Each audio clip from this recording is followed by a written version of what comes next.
Somewhere in America right now, a 34-year-old with a stable job and a spotless credit score is doing math on their phone in a parking lot. They cannot afford a house, not a mansion, not a dream home, just a regular 3-bedroom house in a regular neighborhood. They did everything they were told to do. They went to school, got the job, and saved every month like clockwork. And somehow, after all of that discipline, the math still refuses to work in their favor. If you have felt that same quiet panic, you are not broken, and you are certainly not alone in this. By the end of this video, you will understand exactly why that math stopped working for an entire generation. Because the truth behind it is stranger, older, and far more deliberate than most people ever realize. Here is the number that should genuinely stop you cold the first time you hear it. In the early 2000s, a typical home cost about 3 to 4 times what a typical household earned yearly. Today, in a growing number of major cities, that number has climbed past 8 times the annual household income. Nationally, the ratio has pushed past 5, territory not seen since right before the 2008 financial crisis. Some analysts now say a family needs well over $100,000 a year to comfortably afford a home.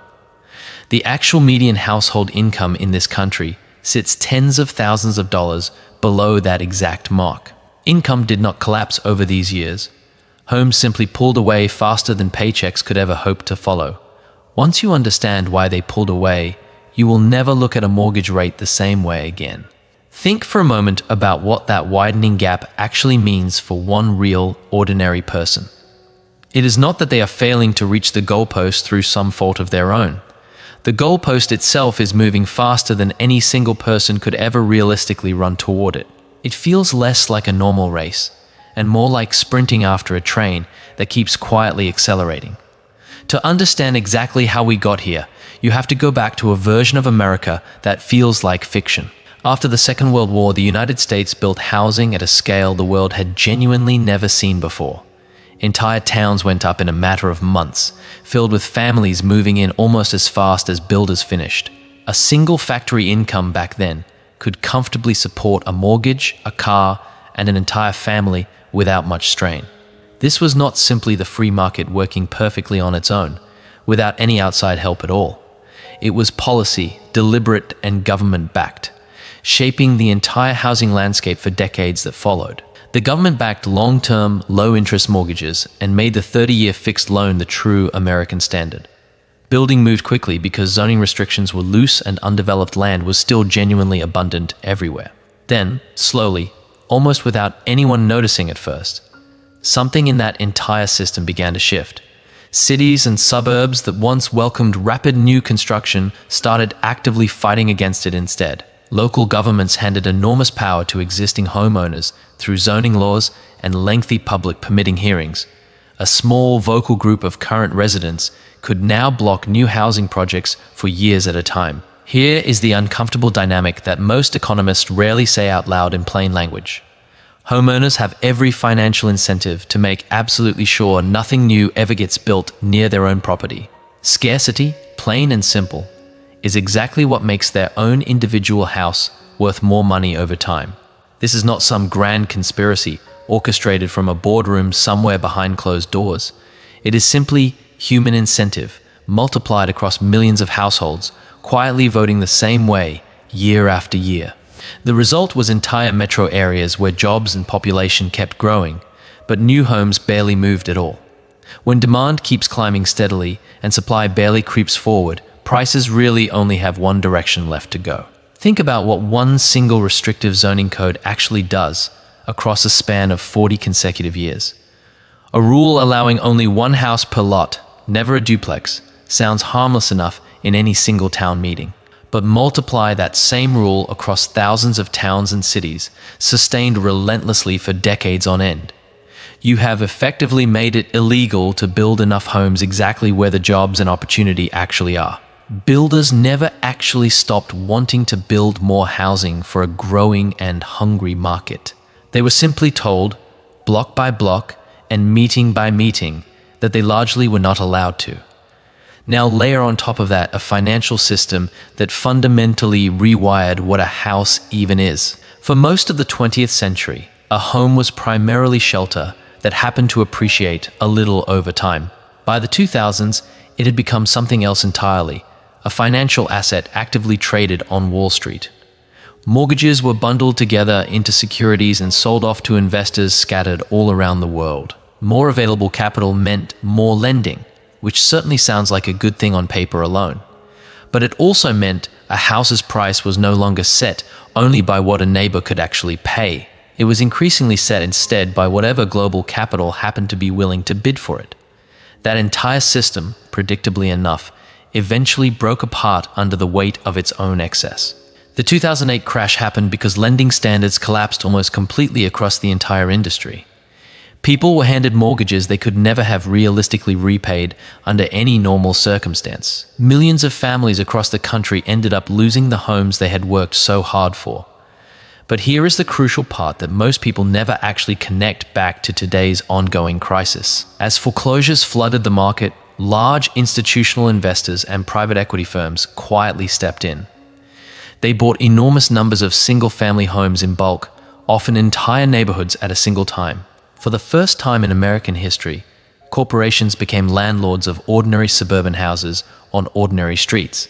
That particular trend never actually went away, even years after the original crisis had technically ended. Investors still compete directly against ordinary families for that exact same limited pool of homes today. And they often win, simply because they can pay entirely in cash and close within days. A young family, meanwhile, is often still sitting there anxiously waiting on their loan approval to come through. Picture a young couple walking slowly through an open house together on a quiet Sunday afternoon. They imagine their own furniture in the living room, already picturing future holidays spent right there. They submit an offer at full asking price, proud of themselves for stretching just far enough to afford it. And then they lose. Not to another hopeful family, but to a company they have genuinely never even heard of, one that never plans to actually live there and never plans to raise a single child there either. It simply needed one more property to quietly add to a growing investment portfolio spreadsheet somewhere. That is not some rare, isolated story anymore across large parts of this entire country. Then came a moment that changed absolutely everything again, seemingly almost overnight for millions of people. When interest rates were pushed down to historic lows, borrowing money suddenly became astonishingly cheap for everyone. Millions of Americans either bought homes outright or refinanced existing ones into rates below 3%. At the time, it genuinely felt like an unexpected financial gift landing right in people's laps. It was also, quite unintentionally, a trap that was being carefully built in painfully slow motion. When rates were later raised sharply to fight rising inflation, mortgage rates roughly doubled in a short period. Suddenly, anyone already holding a rock-bottom rate had almost zero real incentive to ever sell their home. Moving would mean trading a cheap old loan for a new one costing hundreds more every single month. Economists eventually gave this entire phenomenon a name, calling it simply the lock-in effect. Millions of homeowners, quite rationally given their own situation, simply decided to stay exactly where they were. That single behavioral shift alone froze an enormous share of the entire existing housing supply in place. And it happened right at the exact moment that new buyers actually needed that supply the most. There is one more piece of this entire puzzle that rarely ever makes it onto the evening news. It is the rising cost of actually building the house in the very first place. Materials, skilled labor, land, and local permitting fees have all climbed sharply over the past 2 full decades. So even in places where local governments do approve new housing, builders often cannot deliver it affordably. Supply is not simply limited by local politics and zoning boards making decisions in quiet meeting rooms. It is limited by what it now genuinely costs to swing a hammer and pour a single foundation. So picture the entire trap now, laid out in front of you, all happening at the exact same time. New construction has been artificially restricted for decades by local zoning politics across most major cities. Institutional money keeps treating ordinary housing as an investment vehicle rather than simple shelter for families. Millions of existing homeowners remain financially frozen into their current houses, refusing to ever list them for sale. And an entire rising generation is trying to buy their very first home against every single one of those forces. Financial guidance has traditionally suggested keeping housing costs near 30% of your total household income. Right now, many families are spending closer to 40% of their income just to keep a roof overhead. That is simply not a comfortable financial stretch by any reasonable or traditional standard. That is a genuine structural strain that this entire system was never actually designed to sustain long term. There is also a quiet psychological layer to all of this that almost never gets openly discussed. Homeownership was sold, for generations, as the definitive marker of adulthood, stability, and personal success in life.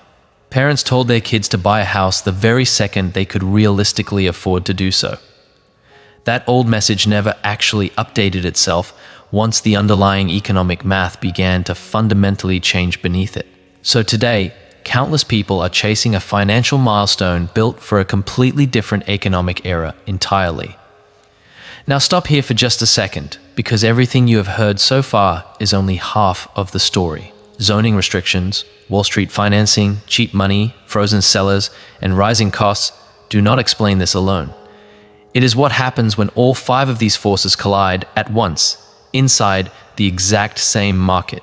That collision is precisely what turns a difficult situation into a genuine trap with almost no visible exit. And here is where all of this gets genuinely uncomfortable, because a real myth sits underneath much of it. There are actually three separate myths here, and you have probably believed at least one without ever realizing it. The first myth claims this generation simply spends money worse than every generation that came before it. Skip the daily coffee, cancel a few streaming subscriptions, and eventually you will save enough for a down payment.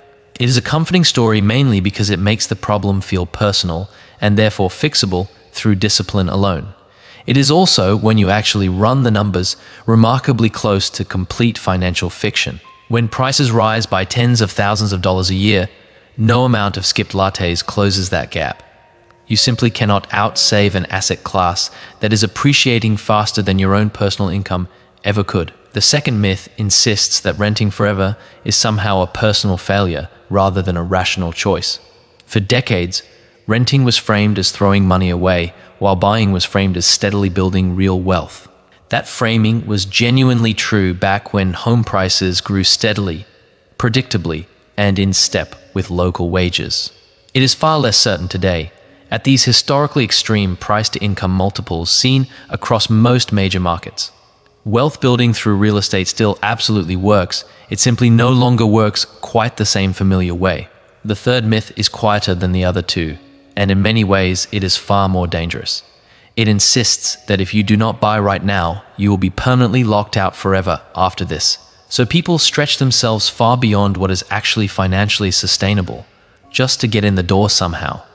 A mortgage payment quietly swallowing half of someone's take-home pay is not a real victory over a broken system. It is simply a different kind of financial fragility, one unexpected bill away from genuine, serious trouble. So what does all of this actually mean for you, living directly through it right now, today? The goalposts have permanently moved, and old strategies from a generation ago genuinely need rethinking, not blind repeating. Location now matters more than it arguably ever has in the entire history of American homeownership. In the most extreme coastal markets, renting and investing the difference can genuinely outperform buying entirely over time. In faster building parts of the country, the old traditional math of homeownership still actually holds up reasonably well. The households doing best right now are not necessarily the ones simply earning the very most money. They are the ones who understand exactly where supply is growing and where investor competition is genuinely thinner.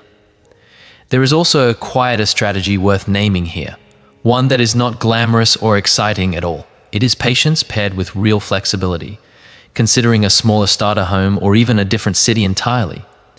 In places still actively approving meaningful new construction, the price-to-income math still looks like a generation ago. Those particular places rarely trend on social media, but that is where the old story is still genuinely being lived. This also means something far bigger, something reaching well beyond any single family's personal spreadsheet or budget. When an entire generation gets priced out of traditional homeownership, the effects genuinely ripple outward for decades afterward. It means delayed marriages, delayed children, and delayed retirements stacking quietly on top of one another over time. It creates a widening gap between those who bought before prices detached from income and those who simply could not. That is not really a moral judgment against anyone at all, on either side of that widening gap. It is simply the cold mathematics of an asset that appreciated dramatically while access to it steadily narrowed.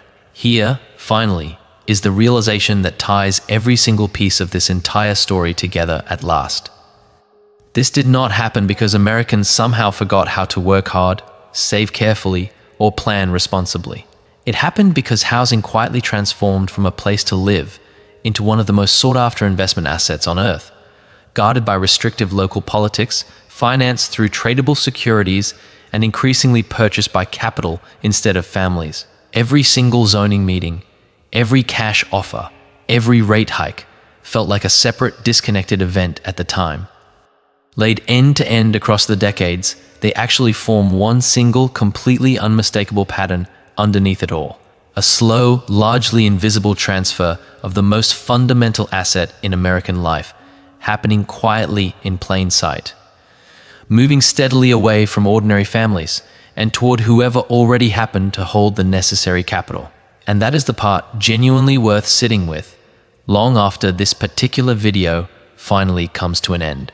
A house was never really just a simple roof and 4 plain walls to begin with. It has always been the primary way ordinary American families built lasting generational wealth for their children. When that door quietly narrows for an entire generation, it is not simply one family's personal financial setback. It is the slow, quiet rewriting of who genuinely gets to build a secure future in this country at all. And unless something fundamental changes in how homes get built, financed, and eventually sold to real families, that door may not swing back open again in time for the very people who need it most. If this video finally made sense of something you have felt for years but could never quite explain, good.